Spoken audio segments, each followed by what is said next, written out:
નમસ્કાર. આપણે આ સ્કંદમાં વ્યાસજીના ચરિત્રની વાત કરવાની છે અને એ આપણે વાત આગળ ચલાવી છે. ગયા અધ્યાયમાં આપણે સાંભળ્યું કે કેવી રીતે શાંતનુ રાજાનો જન્મ થયો. મહાભીષ અને ગંગા વચ્ચે પ્રેમ સંબંધ બંધાયો છે બ્રહ્માજીની હાજરીમાં. બ્રહ્માજીને આ ગમ્યું નથી એટલે શ્રાપ આપ્યો છે કે તમે પૃથ્વી પર ઉત્પન્ન થાઓ, પાછા જાઓ. આ તરફ આપણે વસુઓની કથા પણ સાંભળી છે કે વસુઓએ પણ વશિષ્ઠ ઋષિના આશ્રમમાંથી એમની કામધેનુને ચોરી લીધી અને એટલે શ્રાપ મળ્યો છે કે તમારે પણ પૃથ્વી પર જન્મ લેવો પડશે. આ ઘટનાઓ બે ભેગી થઈ રહી છે અને બે ભેગી થઈ રહી છે એટલે હવે મહાભીષ રાજા એ શાંતનુ તરીકે જન્મ લઈ ચૂક્યા છે અને શાંતનુ ને હવે યૌવન આવ્યું છે. એટલે એ જે કથા છે એની આગળની કે જ્યાં વસુઓની ઉત્પત્તિની વાત છે એ કથા આજે આપણે કરવી છે. હવે સુતજી બોલ્યા છે કે પ્રતીપ રાજા જે શાંતનુ રાજના પિતા હતા એ સ્વર્ગ ગયા. એમણે શાંતનુને રાજ્ય આપી દીધું અને એ પછી સત્ય પરાક્રમી શાંતનુ રાજા વનમાં મૃગ્યા કરવા ગયા છે અને ત્યાં વ્યાઘ્ર મૃગ આદિને મારવા એ લાગ્યા છે. અત્યારની મૃગ્યા આપણી એવી હોય છે કે લોકો એક દિવસ માટે હન્ટિંગ એક્સપિડિશન તરફ જાય છે. ઘણા લોકો આફ્રિકા એક્સપિડિશનમાં જાય છે, હન્ટિંગ એક્સપિડિશનમાં એક વીકની. આ જે રાજાઓ હતા એ પખવાડિયા કે મહિનાઓ માટે જતા અને એવી રીતે રાજા શાંતનુ નીકળ્યા છે મૃગયા માટે. અને એક સમયે શાંતનુ જ્યારે ગંગા કાંઠે ઘોર વન છે એમાં વિચરતા હતા ત્યાં તેવામાં તેઓએ એક હરિણાક્ષી સુંદર ભૂષણવાળી સ્ત્રીને દીઠી અને તેને જોઈ ને રાજાને યાદ આવ્યું કે એમના પિતા પ્રતીપે કહેલું હતું કે એક સુંદરી મળશે તને ગંગા કિનારે અને એ તારી પત્ની થવા યોગ્ય છે. એટલે શાંતનુએ વિચાર્યું કે આ એ જ સુંદરી છે. આ સ્ત્રી રૂપ યૌવનવતી તથા દ્વિતીય લક્ષ્મીનો અવતાર છે. શાંતનુ રાજાને આવું લાગ્યું છે એટલે તે સુંદરીના વદન કમળનું પાન કરતા કરતા શાંતનુ રાજા તૃપ્ત ન થયા અને તેના મનમાં લીન થઈ જવાથી રોમાંચિત થઈ ગયા. યૌવન છે બે બાજુ એટલે એકબીજામાં લીન થઈ ગયા છે. આ તે સુંદરી ગંગા છે અને એ શાંતનુને મહાભીષ રાજા સમજી ચૂકી છે અને એટલે અતિ પ્રસન્ન થઈને પ્રેમયુક્ત થઈ ગઈ. એને થયું કે જે છેલ્લે બ્રહ્માજીની હાજરીમાં બન્યું હતું એ પ્રેમ ફરી વાર ઉદ્ભવ થયો છે. એટલે એણે મંદ મંદ હાસ્ય કરીને રાજાની સમીપ થઈને ઊભી રહી.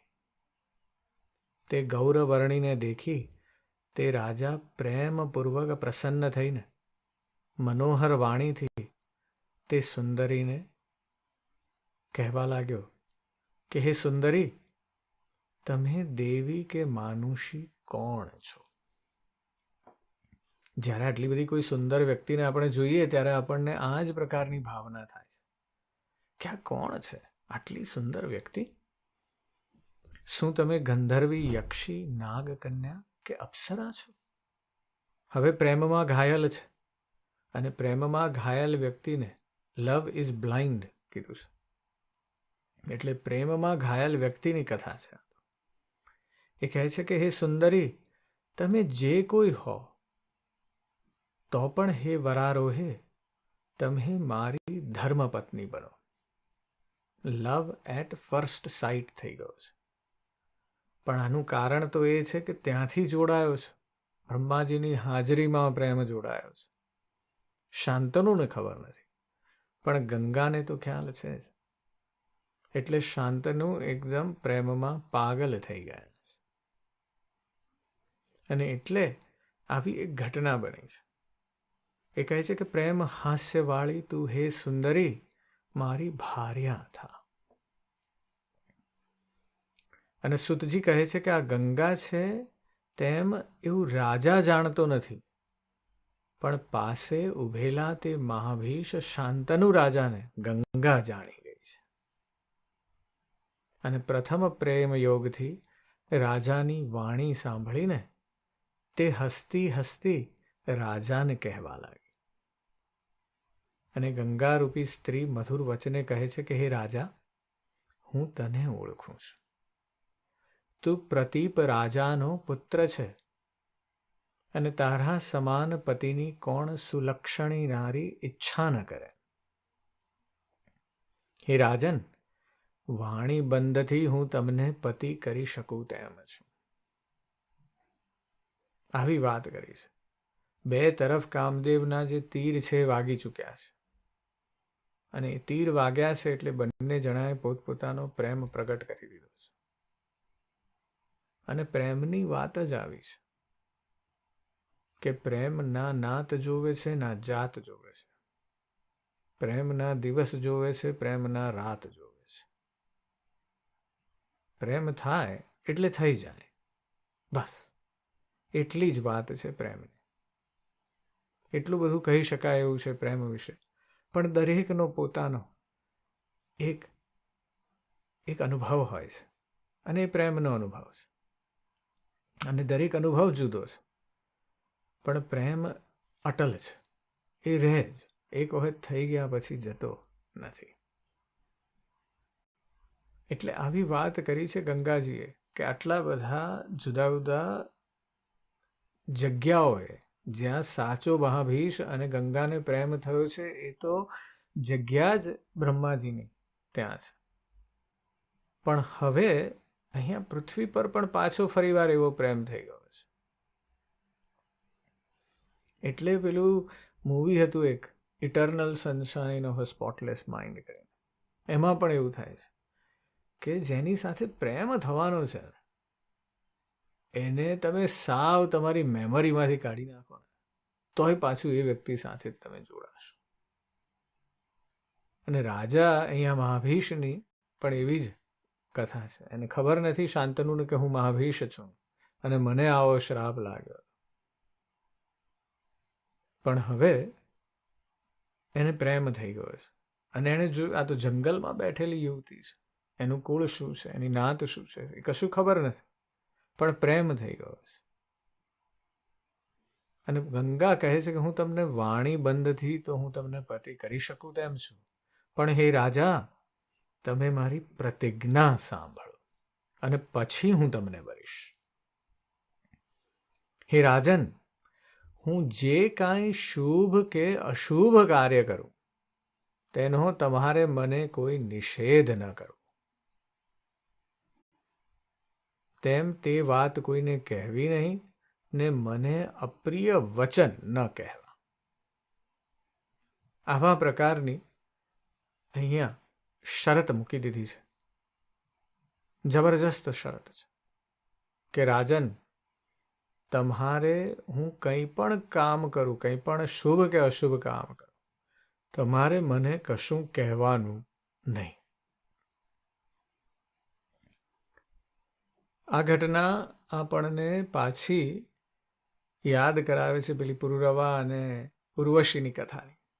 ઉર્વશીએ પણ આવી શરતો મૂકી છે કે હું માત્ર ઘી જ પીશ અને મારી આ બે પેલા બકરા છે ઘેટા, એનું તમારે સંભાળ રાખવું પડશે. અને આપણે કોઈ દિવસ એકબીજાને રાત્રિ સિવાય નગ્ન નહીં જોઈએ, અથવા નગ્ન જ નહીં જોઈએ. આવી વાત કરી છે. અને એ જ ઘટના અહીંયા થઈ રહી છે. પુરુરવા પણ ઘાયલ થયા છે, આ તરફ અહીંયા શાંતનુ ઘાયલ થયા છે. અને હવે શાંતનુએ શું કહેવા? અઘરી વાત છે. જ્યારે તમે લવ ઇઝ બ્લાઇન્ડ એટલે તો કીધું છે, કારણ કે તમે આંધળા થઈ જાઓ છો. એટલે આણે આવી શરત મૂકી છે. તમને ખબર નથી કે શું શુભ ને અશુભ કામ કરશે, રાજાએ પૂછ્યું પણ છે એને કે ભાઈ તું ગંધર્વ છું, અપ્સરા છું, કોણ છું? પણ એવો ઘાયલ થયો છે એટલે એ તૈયાર છે કે કંઈ પણ શુભ અશુભ કાર્ય કર, હું તૈયાર છું. અને એટલે જ્યારે એવું કીધું એની પ્રતિજ્ઞાની સાથે એણે એ પણ કહી દીધું કે હે નૃપશ્રેષ્ઠ, જો તમે મારી પ્રતિજ્ઞાનું પાલન નહીં કરો તો મારી ઈચ્છા હશે તે સ્થાનમાં છૂટી થઈ ચાલી જઈશ. એટલે બે બાજુની શરત મૂકી છે. ચિત્ત મેરી જીત ને પટ તેરી હાર. હું શુભ કે અશુભ કામ કરું બધું તારે જાળવી લેવા, કશા ક્વેશ્ચન કરવાના નહીં. અને પછી જો એવું નહીં થાય તો હું જતી રહીશ. પણ પ્રેમમાં હોય ત્યારે તમે જીત હારનો વિચાર જ નથી કરતા. એક બહુ સુંદર કવિતા છે રમેશ પારેખની કે ભાઈ પ્રેમ અમારે કરવો ને આ જીત તમારી, કે પ્રેમ અમારે કરવો ને આ પ્રીત તમારી, ને બાજી રમીએ અમે અને આ જીત તમારી. કે છે કે પ્રેમ અમારે કરવો અને આ પ્રીત તમારી, અને બાજી રમીએ અમે ને આ જીત તમારી. એટલે પ્રેમમાં જીત સામેવાળાની છે, તમારે માત્ર સમર્પણ કરવાનું છે. અને આવી વાત થઈ ગઈ છે, પણ શાંતનુ રાજા પ્રેમમાં ઘાયલ થયા છે. આ પ્રમાણે વસુઓને સંભાળીને અને તથા મહાભીષ રાજાનો પૂર્વ પ્રેમ સંભાળીને તે ગંગા રૂપ સુંદરી પ્રાર્થનાપૂર્વક એનો રાજાએ સ્વીકાર કર્યા પછી પોતાના પતિને પતિ કહી દીધો. શાંતનુને કીધું કે આપ વાણી બંધથી મારા પતિ છો. આ પ્રમાણે પણ લગ્ન થતા.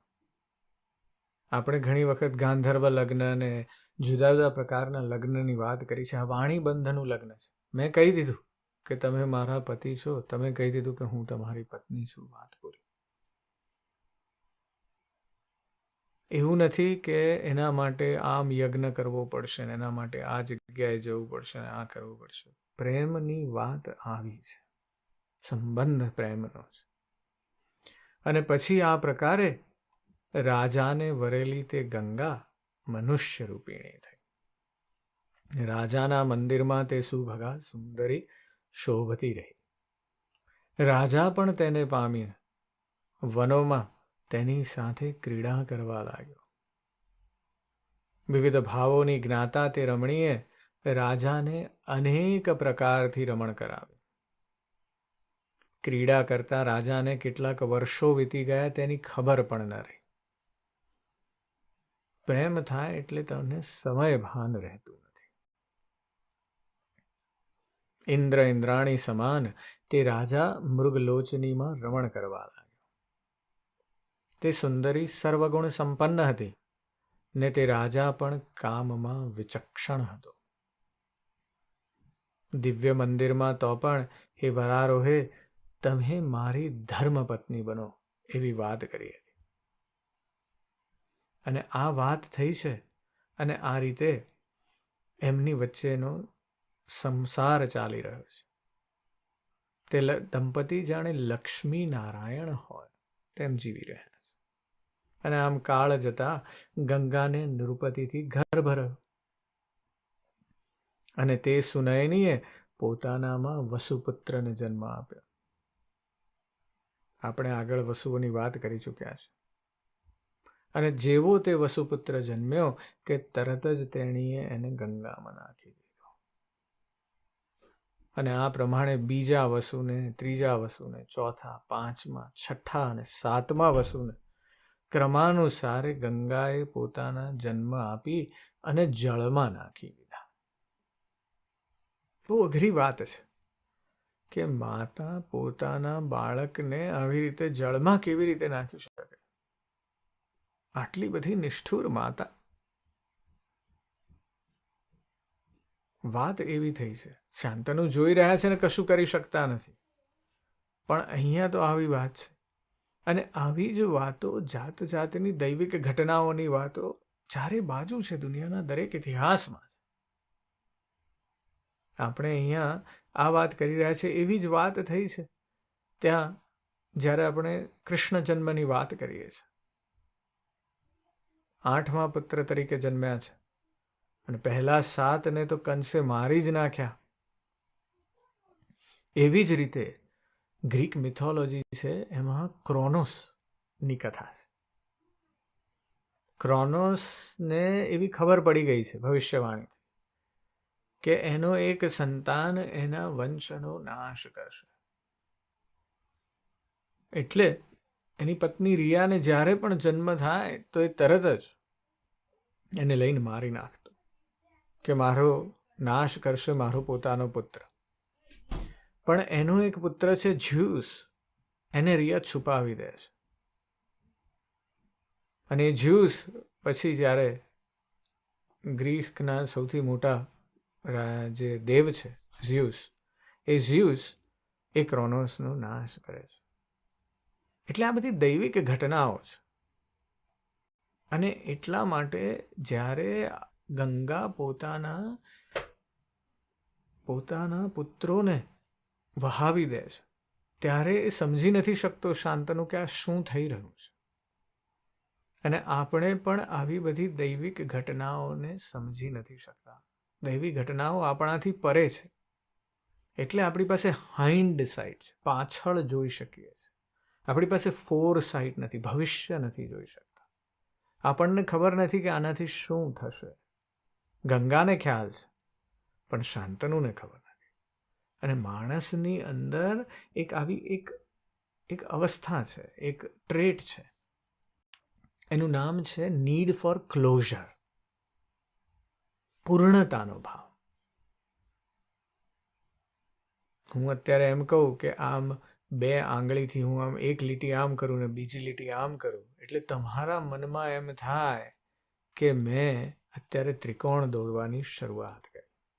નીડ ફોર ક્લોઝર છે, આપણને ક્લોઝ કરવું છે, જાણી લેવું છે આનો અંત શું છે. અને એટલા માટે જ ડિટેક્ટિવ નોવેલો આટલી બધી વેચાય છે. નીડ ફોર ક્લોઝર છે આપણામાં. છેલ્લા ચેપ્ટરમાં જાણી લેવું છે કે કોણે આ કર્યું. અને એટલે 7 પુત્રો આવી રીતે મૃત્યુ પામ્યા છે. અને જ્યારે 7મા પુત્રની આવી અવસ્થા થઈ ત્યારે શાંતનુ શોક કરવા લાગ્યા છે કે હું શું કરું. કારણ કે વચનબદ્ધ છું. અને વચન શું આપ્યું છે કે તું શુભ કે અશુભ કંઈ પણ કાર્ય કરે હું કોઈને કહીશ નહીં અને હું તને ક્વેશ્ચન નહીં કરું, પ્રશ્ન નહીં કરું. એટલે શાંતનુ આવા શોક કરી રહ્યા છે. અને એમને થાય છે કે પૃથ્વીમાં મારો વંશ સુસ્થિર કેમ થશે. કારણ કે પહેલાં તો 2 જણાએ ખૂબ બધો પ્રેમ કર્યો છે વર્ષો સુધી. ત્યાર પછી પહેલું બાળક આવ્યું છે. બાળક આવ્યું 1 વર્ષ જેવું થયું ત્યારે બાળક આવ્યું, 9 મહિના ગર્ભ રહ્યો. અને આવી રીતે 7 પુત્રો જતા રહ્યા. એટલે હવે એક આખો દસકા જેટલું વીતી ગયું છે 2ની વચ્ચેના સંબંધને. અને હજી પણ કોઈ પુત્ર નથી. એટલે રાજાને ચિંતા થઈ છે કારણ કે રાજા મનુષ્ય છે. યૌવનમાંથી હવે મિડલ એજમાં આવી ગયો છે. અને એને થાય છે કે મારો વંશ સુસ્થિર કેમ થશે. આ પાપીણીએ તો મારા 7 પુત્રોને મારી નાખ્યા છે. જો હું એને અટકાવું તો તે મને તજીને ચાલી જશે. અને જો એ ચાલી જશે તો મારે બીજા પુત્રો કેવી રીતે થશે. અને મારી મન ઈચ્છાથી આ 8મો ગર્ભ તેણીને રહ્યો છે. હવે જો હું તેને નહીં અટકાવું તો એને પણ જળમાં નાખી દેશે. અને મને ખબર નથી કે હવે મને ભવિષ્યમાં સંતાન થશે કે નહીં. રાજાની અંદર આવા બધા મહાસંદેહ જાગ્યા છે. કદાચિત મને હજી પણ સંતાન થાય તો પણ આ દુષ્ટા તેનું રક્ષણ કરશે કે નહીં કરે. આવા સંશયમાં મારે હવે શું કરવું. રાજા પીડાઈ રહ્યા છે. વંશના રક્ષણ સારું મારે પરમ યત્ન પાછો કરવો જોઈએ. નિર્ણય લઈ લીધો છે કે હું કોઈ પણ રીતે મારા આ 8મા પુત્રને મરવા નહીં દઉં.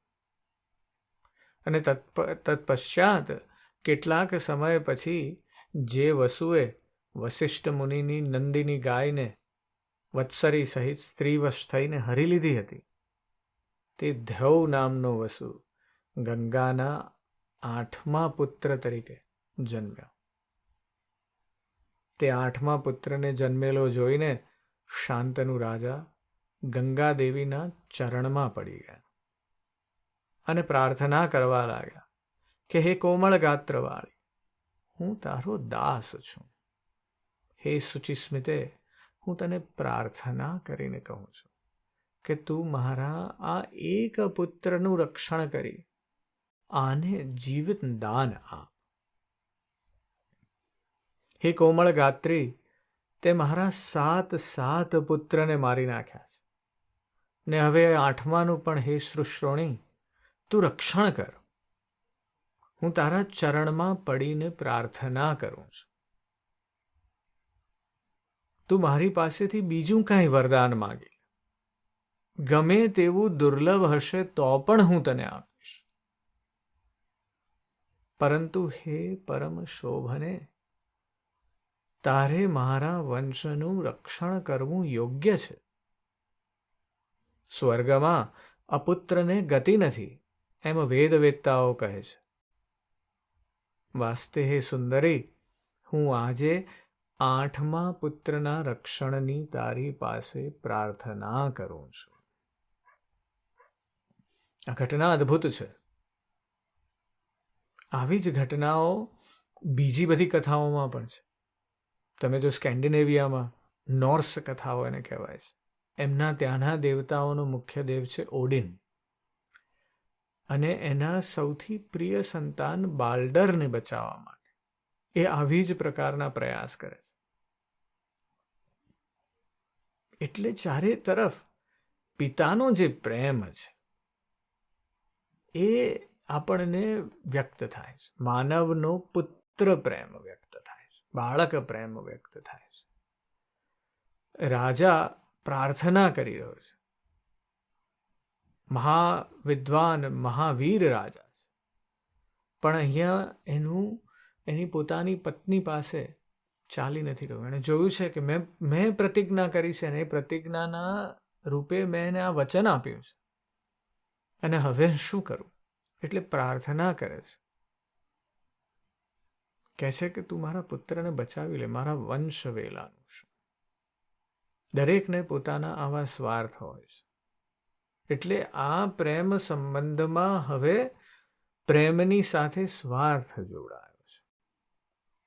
અને રાજાએ આવું કીધું એટલે એના વાક્યો સાંભળવા પછી પણ એ ગંગા પોતાના પુત્રને લઈને ગંગા કિનારે ચાલી નીકળી.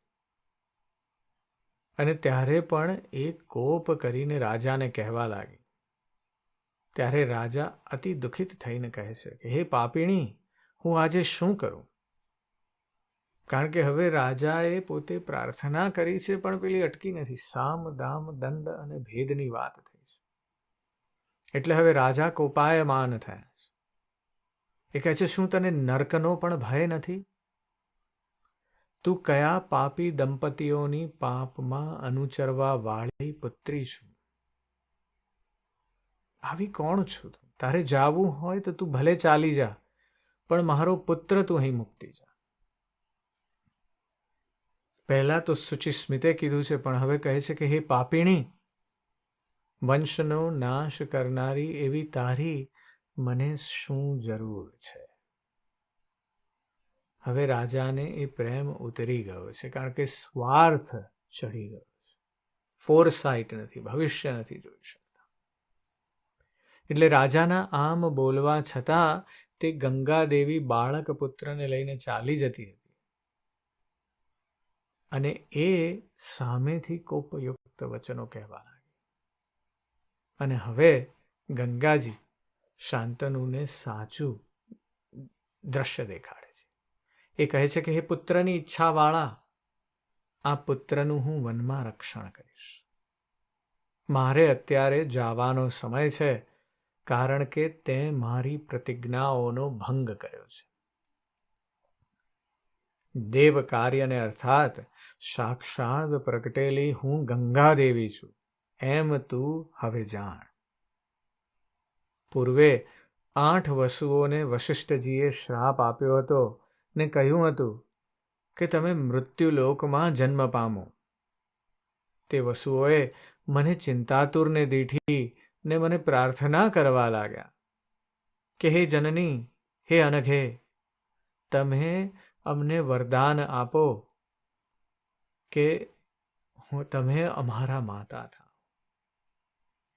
એટલે હે નૃપ સત્તમ, હું તમારી પત્ની થઈ. મારો જન્મ દેવતાઓના કાર્યની સિદ્ધિ અર્થે જ તું જાણ. તે વશિષ્ઠના શ્રાપથી 7 પુત્ર રૂપે વસુઓ છૂટી ગયા અને આ એક જ પુત્ર કેટલાય કાળ સુધી તારો પુત્ર થઈ રહેશે. અને ગંગાએ આપેલો આ પુત્ર હવે તું લઈ લે. અને વસુના અવતાર રૂપ આ પુત્રને જાણી હે રાજન, તું સુખ ભોગવ. કારણ કે આ પુત્ર મહાભાગ્યશાળી, બળવાન, ગાંગેય શ્રી ભીષ્મ થશે. જે સ્થાનમાં હું તને વરી છું તે સ્થાનમાં હાલ તો આ પુત્રને લઈ જઈશ ને હે રાજન, તેને પોષીને મોટો કરી યુવાન થશે ત્યારે તને સ્વાધીન કરીશ. માતા વિનાનો આ બાળક તારી પાસે જીવે નહીં ને સુખી પણ ન થાય. એમ કહી ગંગાદેવી અંતર્ધ્યાન થઈ ગઈ ને તે બાળકને પણ સાથે લઈ ગઈ. રાજા પણ અતીવ દુઃખ પામી અને સ્વમંદિરમાં નિવાસ કરી. ભાર્યા વિરહનું દુઃખ ને પુત્રનું અદ્ભુત દુઃખ અનુભવતો અને શોક કરતો તે રાજા સર્વદા ચિંતા કરતો રાજ્ય કરવા લાગ્યો. કારણ કે અંદર તો શંકા પેઠી છે કે મારો પુત્ર મને મળશે કે નહીં.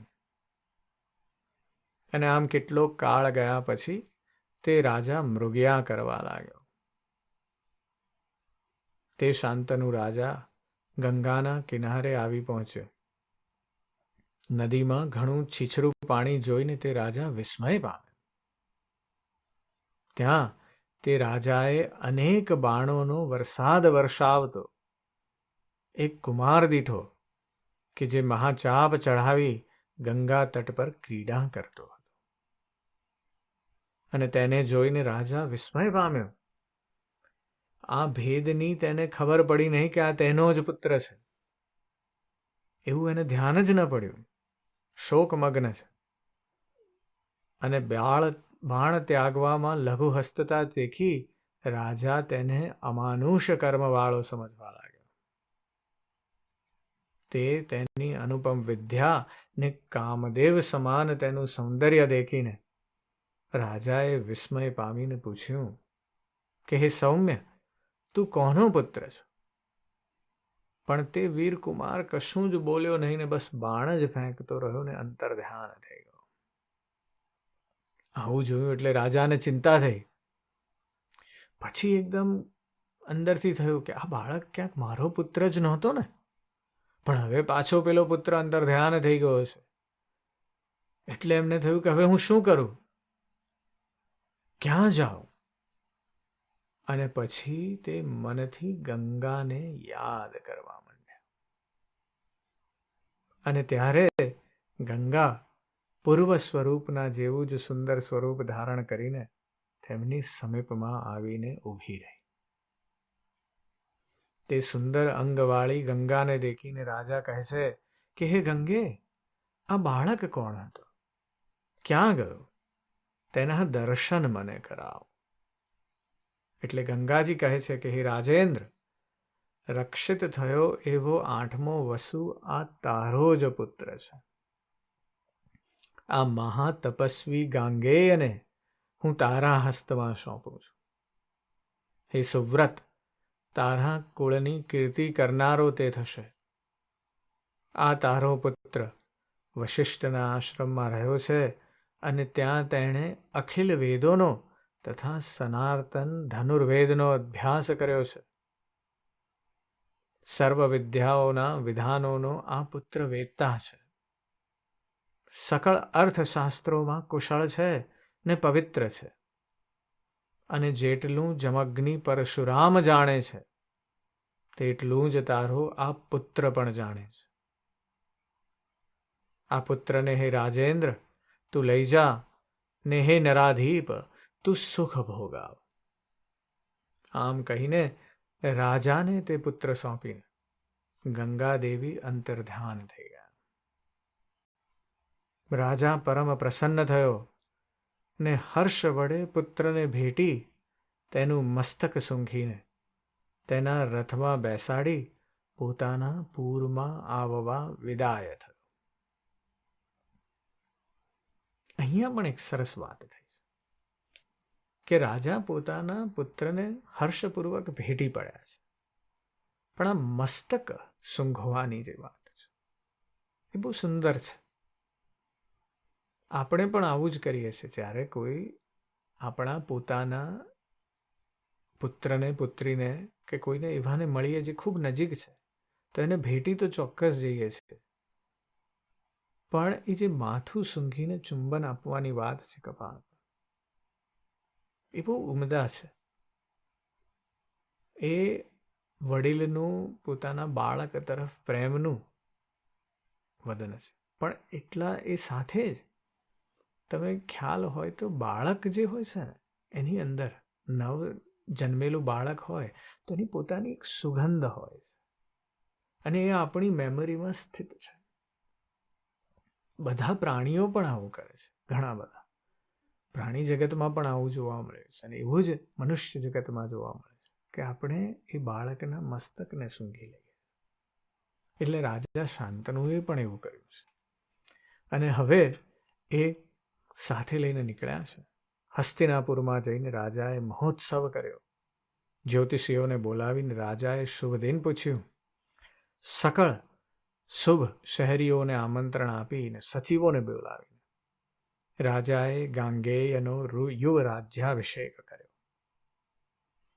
તે સકળ ગુણ સંપન્ન પુત્રનો રાજ્યાભિષેક કરીને તે રાજા પરમ સુખ પામ્યો અને ગંગાનું જે સ્મરણ દુઃખ હતું તે વિસરી ગયો. હવે પુત્ર પાછો આવી ગયો છે એટલે પેલું જે ગંગા પ્રત્યેનું જે સ્મરણ હતું એ વિસરી ગયો છે. પુત્ર પ્રેમમાં પાછો મોહ પડ્યો છે શાંતનુ. એટલે સુતજી કહે છે કે વસુઓના શાપનું કારણ હે મુનિઓ મેં તમને કહ્યું. ગાંગેયની ઉત્પત્તિ પણ કહી. ગંગાનો પુણ્યકારક સંભવને વસુઓનો જે આ અધ્યાય છે તે સાંભળે છે અને જે પ્રેમપૂર્વક સાંભળે છે તે પાપથી છૂટી જાય છે. એટલે વાત એવી છે કે આ જે કૃષ્ણદ્વૈપાયન વ્યાસે પોતાની જે જન્મની શરૂઆત છે અને એમના વંશજોની જે શરૂઆત છે એની વાત કરી છે. આજના અધ્યાયમાં આપણે સાંભળ્યું પ્રેમ કેવો હોય છે. આપણે એ પણ સાંભળ્યું કે પ્રેમ ક્યાંય પણ થઈ શકે છે, કોઈની પણ સાથે થઈ શકે છે. અને શાંતનુ રાજાને આવો પ્રેમ ગંગાજી જોડે થયો છે, કારણ કે મહાવીર અને ગંગાનો પ્રેમ હવે પૃથ્વી પર અવતર્યો છે. વસુઓની સાથેની કથા પણ હવે જોડાઈ ગઈ છે. અને હવે જે પેલું ત્રીજું કથાનક હતું સત્યવતીનું કથાનક, એ હવે આ કથામાં પાછું જોડાવાનું છે. જાણે નદીઓ ભેગી થઈ રહી છે એકબીજાની સાથે, સંગમ થઈ રહ્યો છે. અને સંગમની કથા આપણે આવતા અધ્યાયમાં કરવી છે. આજે બસ આટલું જ. હું તમારી અંદર બેઠેલા તે પરમાત્માને પ્રણામ કરું છું. નમસ્કાર.